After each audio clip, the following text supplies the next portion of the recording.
nimba ari muri iyo kategori ariko hari aho duhuriye nawe ari muri indi kategori y'abantu barira bafite emotion sinareka ko bitwaye nawe wararitse atemba ajya mu nda ko yatembye nose ko wari ubizi uri kumbaza nyine ku kimwegwe murira mukayatembesha hanze worira se uyatembesha he njyewe ubwo sindi umugabo nibyo ushaka kumva ndabiguhaye Sajari ku mugabo cyase kwa Melody ni inshuti yawe muraganira ubundi wari ubizi ko yayikoresheje guhaye nk'igitabo ngo wandikemo wandike ku muntu ni nk'ibihe bintu ubona wakwibandaho wandika ku muntu nahita nandika ngo 0 umuntu ntabwo wamumenya ntiwamenya ibyaba by'umuntu ntabyo wamenya sibyo nese umuntu aragoye kumumenya ubu ngubu ndakuzi muririmbire ndagukunda rimwe na rimwe mbura Kigali News Channel wongera ngo muratubona ko twagarutse twababwiye ko ibiganiro ari akagaruka twagarutse muri rusange kandi turashimira abantu bari kugenda bakora subscribe muduha comment munadukorera share ngira ngo nibyo kwishimirwa God wowe bimeze bite urebye nta kirapfa byose bimeze neza okay nawe bimeze neza nge ntago bimeze neza ariko kuba mpumeka byo bimeze neza ariko ndatekereza ko bishobora kumera neza kandi tukugezeho ubura reka nkubwire umuntu iyo ari muri ari kudeduwa na wenda nk'imodoka muri Majerwa mu gihe kontineri itarahagera abavuga ko bitameze neza ariko iyo yahageze yanapakuruye yanasoza imisoro aho nibwo yakubwira ngo bimeze neza ubu nawe hari kontineri oya ibyo ngibyo nyine ni urugero natangaga ubwo njye numvaga bimeze neza kuko tugusanze mu rugo ese kuki utajya kuri salo abantu bari kubireba muri video oya kogoshera mu rugo kubera ko bira bintu byanjye bya filime abazi kureba ngo nda series nago wafata abakinnyi bose ngo bajyane kuri salo ugomba gushaka umuntu mu kwafera nyine ikindi tunashimira Miss Beauty ni ahantu turi kwamamariza kandi hari na bimwe mu bikoresho n'abakwaferi ba danje abakobwa amaplante uriya nabonye niho yaravuye uriya uriya ni uwundi ariko nuko bari bafite abakiriya benshi tukiyambaza undi kuko tugomba gukora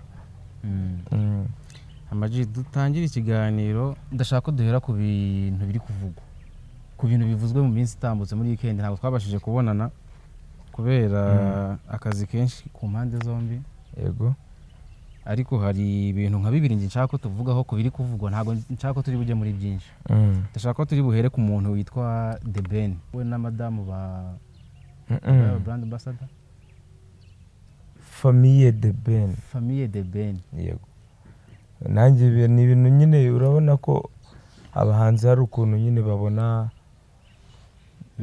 akazi nyine mu buryo bugiye butandukanye ahubwo ikibazo nshaka kubaza The Ben yazansubiza The Ben yazansubiza ashobora guterura telefone akaguhamagara ariko nabibonye yavuze ko yanahamagaye Bulldog ku maproje bari bafitanye ahubwo anatupromisinga ko iyo ndirimbo bakoranye izasohoka yego ahubwo kucya kundi ingofero z'urugara ako nakantu njyewe mba numva namubaza inbox nuko nyine uriya ni umusaza ikintu nshaka ko tuvugaho hari urumva mu bamubazaga ibibazo hari umuntu wamubajije ngo urumva ko akunda guceceka cyane guceceka si ugupanshika komeza nta kuntu ni ukuvuga ngo hari umuntu ibintu byose bimuvugwaho ibyinshi araceceka uwo muntu yamubajije ngo guceceka kwawe ntibwaba ari ubugome nyine guceceka nyine icyo mbaza uwo muntu ni umunyamatiku. Oya ntago ari umunyamatiku, ushobora gusanga none se kuvuga ni itegeko cyangwa mubona tuvuga mukagira ngo abantu bose baravuga. ahubwo njye ikibazo mfite ahangaha ni iki, hari umuntu uceceka abantu bagatekereza ko bakabifata hari abantu batazi kuvuga, hari abantu batazi kuvuga muri sosiyete, abo babaho, hari n'abavuga nkatwe tubaho. ubwo rero nimba ari muri iyo kategori, ariko hari aho duhuriye nawe ari muri indi kategori y'abantu barira bafite emotion, sinareka ko bitwaye iki nawe wararize. none se guceceka byo bitwaye nanjye narize n'inshuro zirenze 100 mu bintu by'ibibazo, haba uvukurarira. ariko buriya kurira nabyo twabishyigikira ku bagabo. reka nitabe byeremewe kwita mu kiganiro, nta kibazo. Chief ugeze ngwino ngereho nta kibazo, ndi mu kiganiro. ubwo ngubwo muze turebe ko aka kazi kakorwa kuko ndabona izuba ari ryinshi. sawa. twari turi kuvuga ko buri muntu ibintu akora, hari ibintu biri volontaire n'ibiri involontaire. kurira ni ibintu bibaho no ku mugabo, ubundi bavuga none se umuhungu wese wavutse nagarira.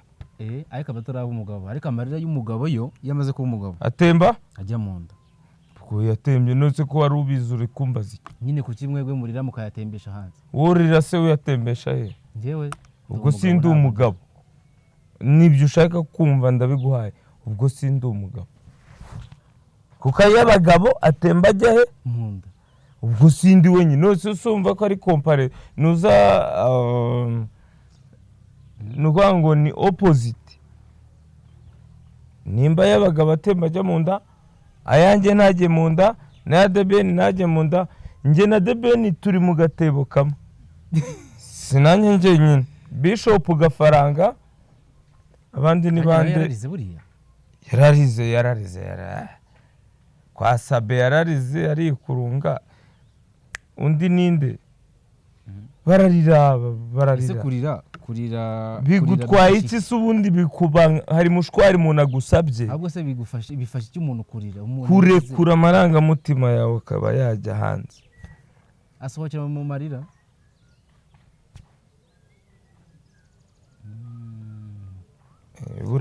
ni nk'uko bavuga ngo nawe uraceceka ngo ni ubugome, ariko ntabwo ari ubugome, ni uguceceka nyine, kuko uramutse uvuze wavuga byinshi. buriya abantu baceceka baba bafite byinshi cyane. ntabwo ari bose, ariko ni buri muntu wese afite imyitwarire ye, kandi tutamurenganyiriza. none se uramurenganya mu biki? ndarize, sindiza amarira yawe, sinkuririye, bitwaye iki wowe?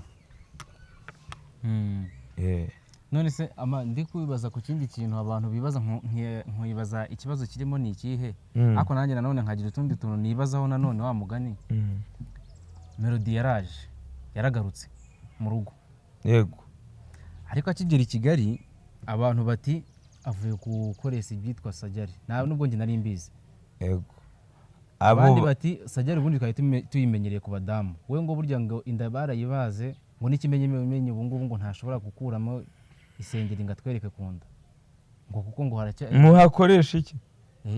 ntabwo mbizi. ku nda nyine muhakoresha. nicyo nibaza, gukoresha sajari ku mugabo cyangwa se kwa Melody, ni inshuti yawe muraganira, ubundi wari ubizi ko yayikoresheje? ndi kubyumva nk'uko muri kubivuganye, yayikoresha atayikoresha njye ntacyo bimbwiye, kuko si ku nda yanjye, urumva. ikindi abantu bagabanya amatiku yo kuvuga ku muntu ibintu bimwe cyangwa ibindi. none se yayikoresheje hehe? ryari? ngo ni muri Nigeria. ni muri Nigeria, nuko nabyumvise. nkaho bavuze kuri korabo yakoze muri Amerika, bari kuvuga sajari yo muri Nigeria. akiriya bayivuzaho cyane nanone, ngo yibagishije inda. nose ndasiye byaba ari byo. nanone n'uwo abanyarwanda baramukunda. none se barashaka nimba imubangamiye bivuze ko siporo nese amaji wowe ko wakoze siporo indi kagenda njye nta siporo nakoze nakoresheje formule zanjye ntago wamuraburaho rega uriya muniga agira akazi kenshi bro ni akazi kenshi ka buri kanya kandi ka buri munsi njyewe mba niyicariye mana siporo niyo nzikoze nzikora home neza ubwo ndakora siporo home ngiye kuririmbana ngiye kwitabira irushanwa runaka ryo hanze y'igihugu bisaba ngo ukore siporo ariko ntago ari buri munsi ntago uriya we ntago yabibasha ndabizi yagerageza ariko ntago kandi biranumvikana ko ni umuntu ni munyakazi koko ni munyakazi nyine ku kantu kukimutakuma twigire ku bibazo byanjye rero nateguye uyu munsi ufite ibibazo ni bikeya ni bikeya ikibazo nge hari akantu nari ndi kwibaza ndi kuza kukureba ariko iri zuba ni akasamutwe yabaye ryinshi oya twakomeza ariko dukomeze ikibazo nari ndi kwibaza ndimo ndaza umurengo ubaho umurengo urahari umurengo ubaho nyine umurengwe abantu baba barenzwe nese ubwo bawuvuze utabaho ubaho nyine usutese ku buryo ushobora kureba kuvuga ati umeze nk'umuyaga ntago wamenya ariko mu bikorwa uramubona umuntu nkamumenya uramureba ukamumenya reka nkubwire God urabona nuko turi ku zuba twimuke oya reka ubwo ni umurengwe uwo nguwo twimuka se tukinjiza gwe uzareba umuntu wirukanka cyane wenda mu muhanda ari mu modoka akiruka nkango agiye kugutanga wenda tuvuge muri kuva i Kanombe mu Giremera cyane cyangwa muri kujya mu mujyi akiruka kubera ko wenda imodoka ye ayiguze ejo nyine ari kwerekana ko iyo modoka igenda cyane urumva nugera peyaje cyangwa se Sopetrade cyangwa ukamusanga aparitse muri feruje wewe wibereye ku kagare wenda kuri moto uzamubwire ko uwo muntu yari akweretse ko afite umurengwe kandi ushobora no kumutanga kugerayo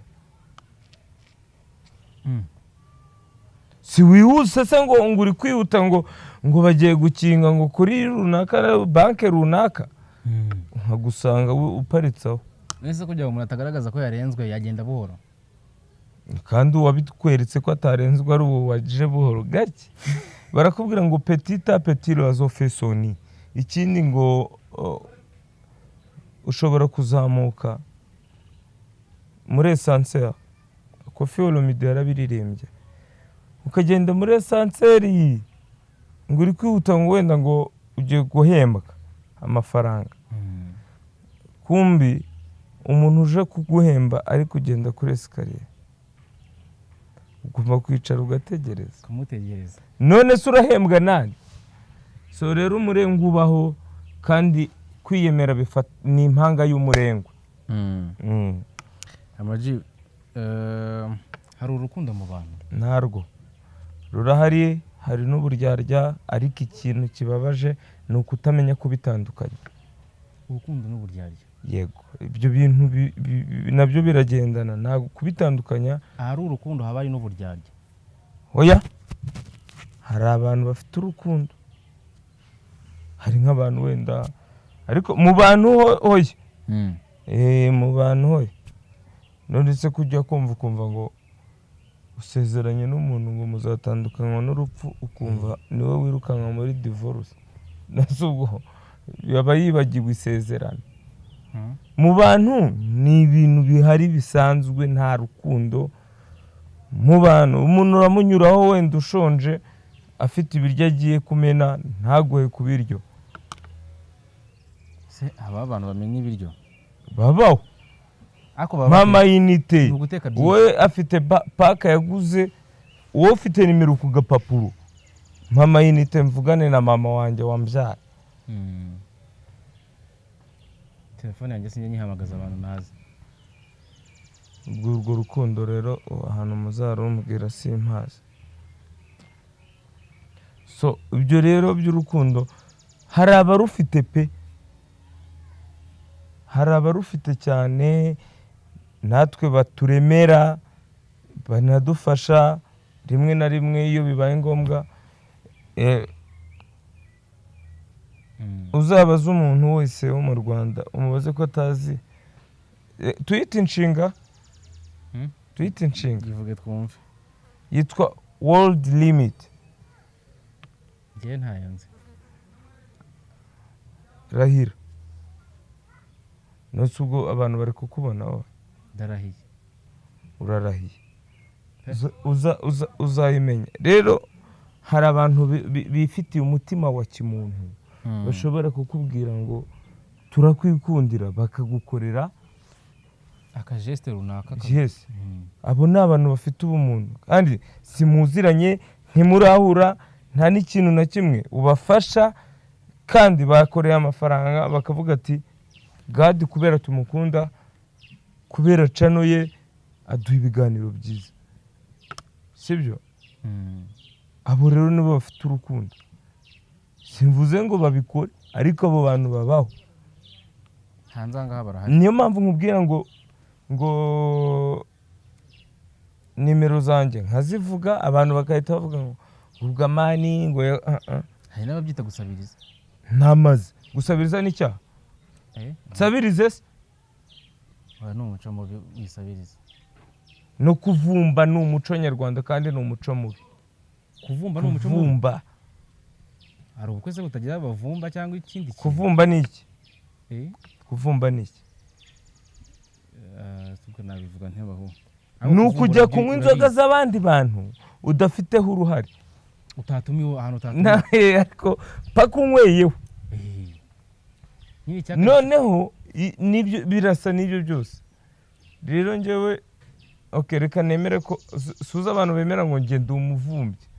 Nge ndi umuvumbyi. Hari ikibazo se mfite? Biragutwaye iki? Kubuvumba 07884519 bigutwaye iki byo ngibyo? Wenda ndi umuvumbyi. Nta kintu bintwaye. None uwo bigitwaye rero anywa amazi biramanuka. None se ngowe. Ama. Ugitekereza ko wakwandika igitabo? Igitabo ngomba kucyandika, ariko ubushize nari nacyanditse, ariko ntago nigeze nkidevelopa mu buryo nashakaga, ariko amatitire narayanditse. Wanditse ku yihe ngingo? Ku buzima busanzwe. Ku buzima. Njye nanditse igitabo cyitwa Inzara, ariko ntago nari navuga, sindi umwandika bitabo, ariko nanditse igitabo. Nanacyanditse kera ndirimba indirimbo yitwa Igifu, hashize imyaka bari 20. Igitabo cyo naracyanditse, nzanika n'ibindi bitabo kuko kwandika nubwo nose ko twandika n'amafilime, ariko igitabo kiri full package. Nese kuki wari wahisemo Inzara? Nuko nari nshonje, none se nkubeshye nari nshonje icyo gihe, ariko ndavuga nubwo nshonje mfite ikaramu n'urupapuro ngomba gushishimura. Ndangije mbona naga abantu bakunda gusoma, mpita nandika indirimbo yitwa Igifu. Ese nkabura baguhaye nk'igitabo ngo wandikemo wandike ku muntu, ni nk'ibihe bintu ubona wakwibandaho wandika ku muntu? Nahita nandika iki? Nahita nandika ngo 0.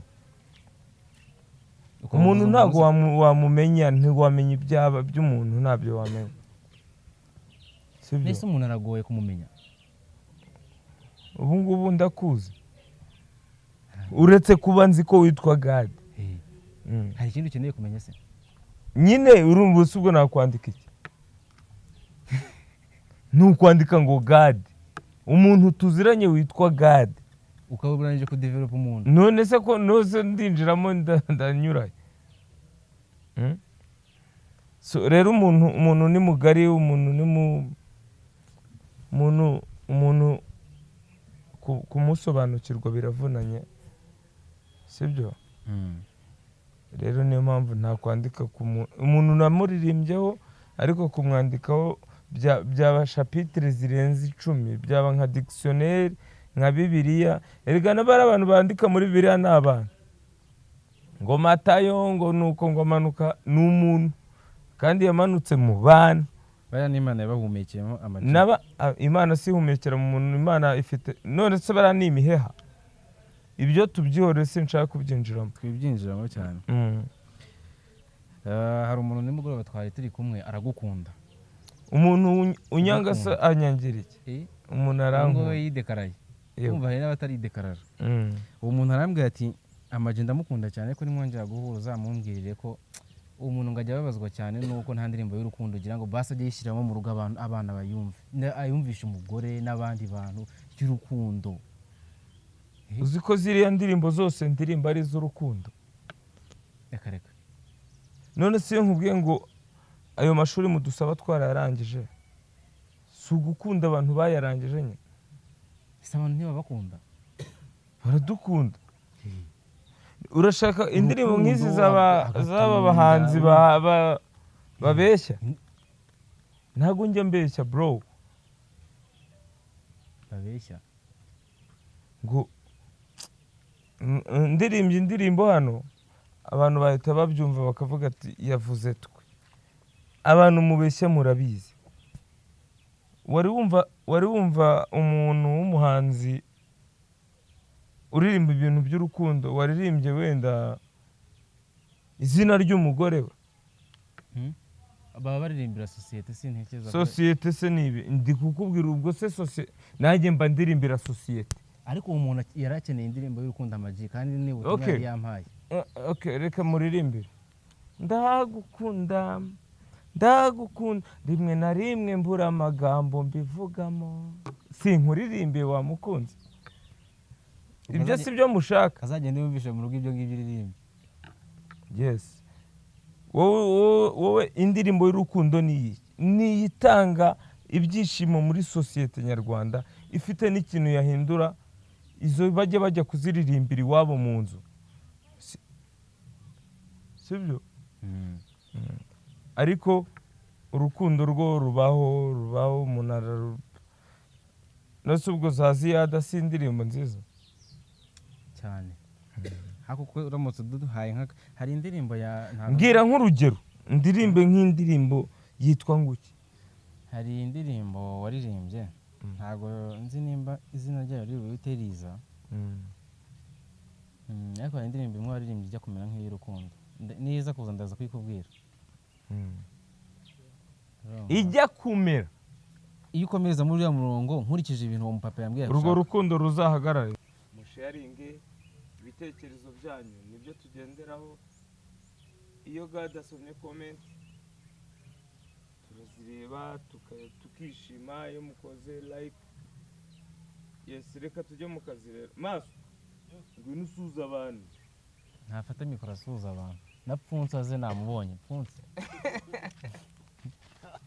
bananirwa gusuhuza abantu babye.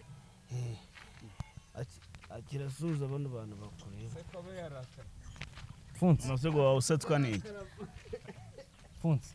Yes. Vuga mwana wanje. Tuyikivugo umuntu w'umugabo. Kivugo cy'umusaza se? Cy'umusaza.